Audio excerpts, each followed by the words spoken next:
Hello and welcome to the March edition of Cycling Weekly's Tech in a Month, where we've got 3 brand new products to show you. I've got the fastest time trial helmet Here it is. in the world. Okay, so it comes in an amazing box, right?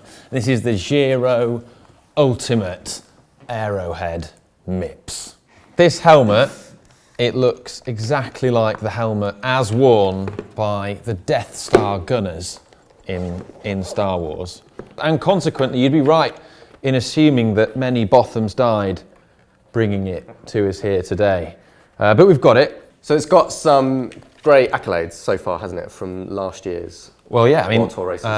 Marcin Biablocki smashed both the National 10 and the National 25 record, took them off Alex Dowsett, and he was wearing one of these.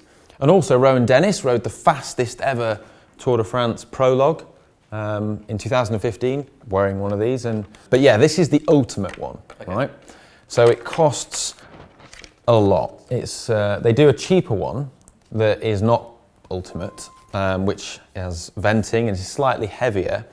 But this is the top of the range model, and it costs £499.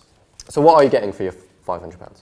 Well, I'm glad you asked, but it is made from this fancy Techstream carbon material, which is, I mean, it's pretty stunning to look at it. I mean, the quality is phenomenal, and that makes it lighter than the cheaper one. The more affordable one that most of us will buy if we're buying a TT helmet is £239, which is still a hell of a lot for a TT helmet, but it's more reasonable. That's the more mass market product. These magnets, which you put the lens on. Yeah, that's pretty standard. You get that on other TT lids, and the less expensive one, it comes off like that, and then the visor clips on the front, and then you're no longer a Death Star gunner. You're one of the rebels at the start of Star Wars as Darth Vader bursts through the door. You're one of those guys. That are all killed. This is actually the only reason you have this helmet. You can get it in white as well. So, I mean, so many Star Wars fancy dress options available. Now, I have bought a cycling computer with me today from Acer, better known for their laptops and computers. This is their first foray into the world of cycling. It's the Xplova X5 cycling computer, and probably the most important is it comes with a camera to capture all of your exciting rides. It's very like a Garmin, really. Actually, it uses the same type of mount, so you can attach an out front mount, which makes it easier to see. It's got customizable data screens as well, so you can see your heart rate, your cadence, your power. It connects to ANT Plus sensors. First looks, it looked quite bulky to me, and I was sort of like, I wouldn't want that on my handlebar. But to include a camera in such a small package as well, it's quite impressive actually. And this camera shoots 720p footage, so you can program the camera to start working when you reach a certain heart rate. The idea was that you're on a really cool descent, so your heart rate goes up, it starts filming. But it only films for either 3, 6 or 9 second bursts, so you're not going to be filming all the time.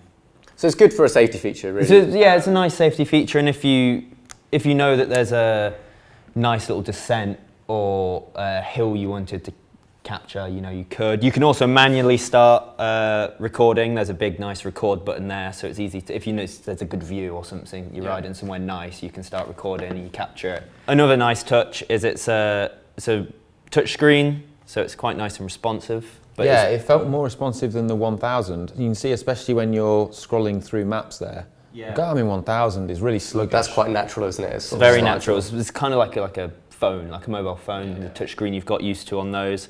But if it is wet or you don't want to take your hands off, like you have to faff around, you've got gloves on, it does have buttons as well. But great first attempt, I think. Absolutely. Other than that, it's got all the features you'd want to see. Yeah. So maybe in the future we'll see it smaller, lighter, faster. Absolutely.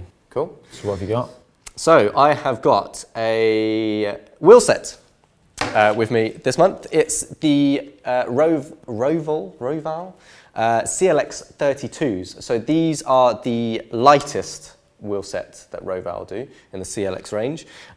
So 32mm deep, they claim, Specialized claim, that these are lighter than Envy, let me just check my notes, Envy 3.4 disc, lighter than the Mavic Sirium Pro Carbon disc, and Zip 202 Firecrest disc as well. So they're claiming big things. So it's pretty cool because we were told this when disc brakes came along. We were told one of the advantages would be that we could have lighter wheels because you can remove the brake track. But initially we didn't really see that. But now we're starting to see manufacturers. Yes, big time. I think everyone's going down that route, and we all knew, and manufacturers knew, that you could lose a lot of that inertia weight in the rim, and they have done that with their disc-specific rim. So these sit at 1,350 grams a pair, and that's without the discs attached, which are center-lock discs. And you can feel them. You guys have a feel. Rear wheel for a disc brake wheel is fairly light. Pretty light, yeah. But how do they ride? I have been testing them, and the test is out on our website already. I gave them a 10 out of 10 with the Cycling Weekly scores. I do love these wheel sets, and so I was testing these on the Specialized Venge Vice. It gave the bike a bit more urgency.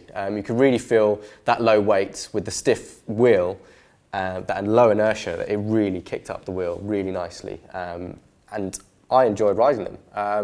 I wouldn't say, I really felt the aerodynamic benefits or drawbacks. I wasn't really testing for that. But for an upgrade wheel set, if you've gone into the disc brake world, it's great. I think, companies are really starting to take these on. Top marks for those wheels. Once I get another disc brake bike in, I'm going to shove them straight on, get them tested. Which might be the bike behind you, Oliver, for our bike of the month. Yeah, so we've got this Cervelo S3 Disc, which I'm sure you'll agree looks absolutely awesome. It looks stunning, doesn't it? When first saw it when it arrived here, I was like, that's a pretty cool bike. So yeah, the Cervelo S3 has been around for quite a long time, but yeah, now the disc version is available. Cervelo have improved it, and I spoke to Cervelo, and they said that disc brakes are slightly less aerodynamic, and this is an aero bike, it's all about aerodynamics. But they say that although the disc itself is less aero, the overall bike becomes more aerodynamic, and they're able to make it more aero because they lose a bit where the disc is, but they gain more in other areas. So overall, I think 3 watts faster than the old S3, I think they say. So, yeah. But it also comes with a really cool Cervelo cockpit, which is a nice aero bar. I like it, and it differs from other aero bars that you get on a lot of aero bikes, like the Villia we had last time. But it's quite pricey, this Cervelo, isn't it? Yeah, I think it's 6,000, just over £6,000, which is pricey, but Cervelo is a premium brand. It is. They always have been, and they're not the largest bike company in the world. But you know that when you get a Cervelo, it's a bit special, isn't it? And that is a bike that turns heads and people look at it and go, Cool. Well, thank you guys. I think that's it for this month. Tune in next time.